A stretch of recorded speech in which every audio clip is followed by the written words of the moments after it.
कैसे दोस्तों सब। उम्मीद करता हूँ सब खैरियत से होंगे। आज जो टॉपिक है जिस पे हम बात करेंगे वो है कनाडा का फॉर्म वर्किंग वीज़ा या फूड पिकिंग वीज़ा, आप उसे कह सकते हैं। ये जो कैटेगरी है एनओसी लेवल डी की कैटेगरी में ये वीज़ा आता है।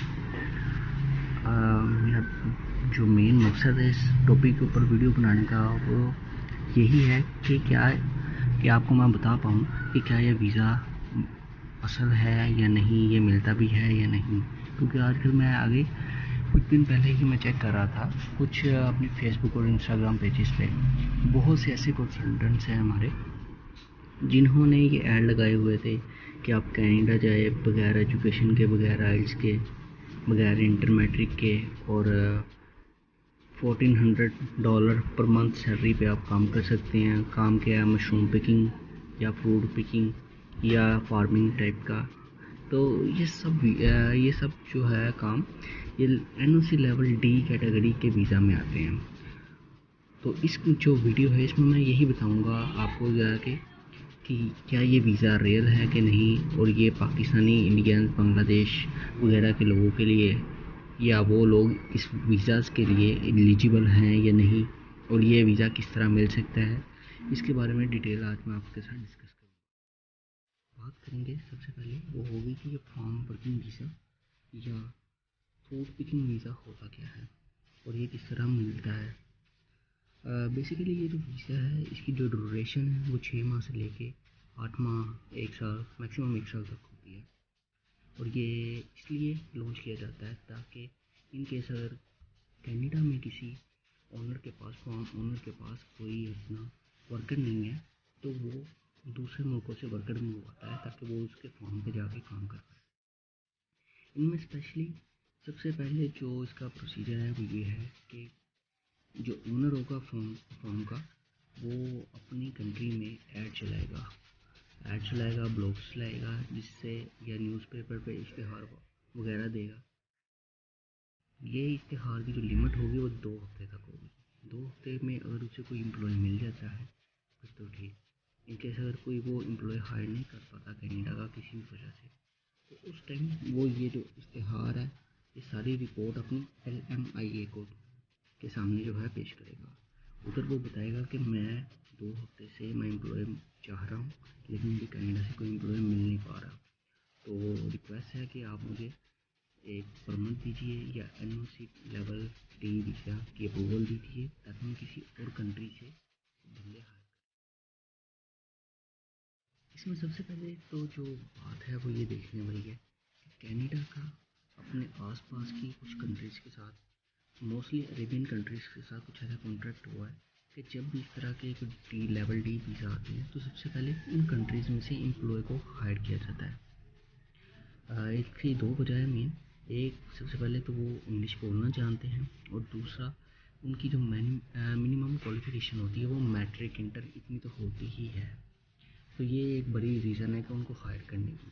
और जो दूसरी बड़ी जो रीज़न है वो ये है कि इन जो कंट्रीज़ है ये आते हैं कनाडा वीज़ा लेने के बाद, इधर आते हैं, काम करते हैं, अपना सीज़न पूरा करते हैं और ये वापस चले जाते हैं।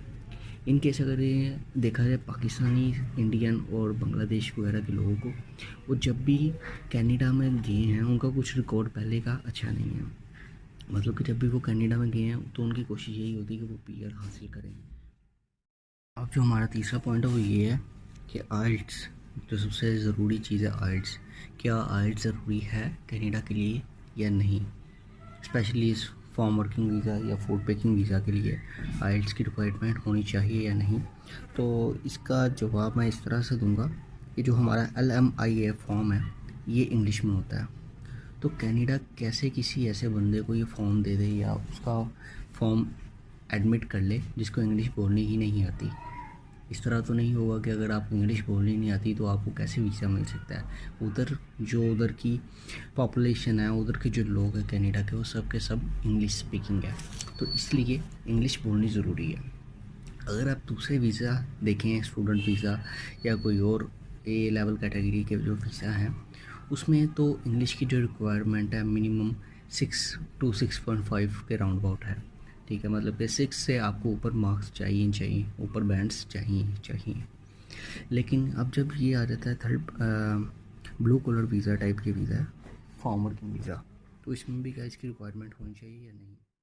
जो हमारी लेटेस्ट न्यूज़ है कनाडा इमिग्रेशन की, उसके हवाले से अगर देखा जाए तो उसमें साफ साफ लिखा हुआ है कि अगर कोई भी ब्लू कलर वीज़ा चाह रहा है तो उसकी जो रिक्वायरमेंट्स हैं उनमें एक रिक्वायरमेंट तो उसका मैट्रिक इंटर लाजमी है, मिनिमम मैट्रिक तो होना लाजमी है। उसके साथ साथ उसके जो आइट्स हैं वो उसमें भी 4.5 बैंड्स मिनिमम चाहिए। इन केस अगर आप किसी भी वजह से अपना आइट्स वगैरह क्लियर नहीं कर पाते और आपका अगर मैट्रिक तक भी एजुकेशन नहीं है आपके पास, तो आप कनाडा के लिए एलिजिबल ही नहीं है।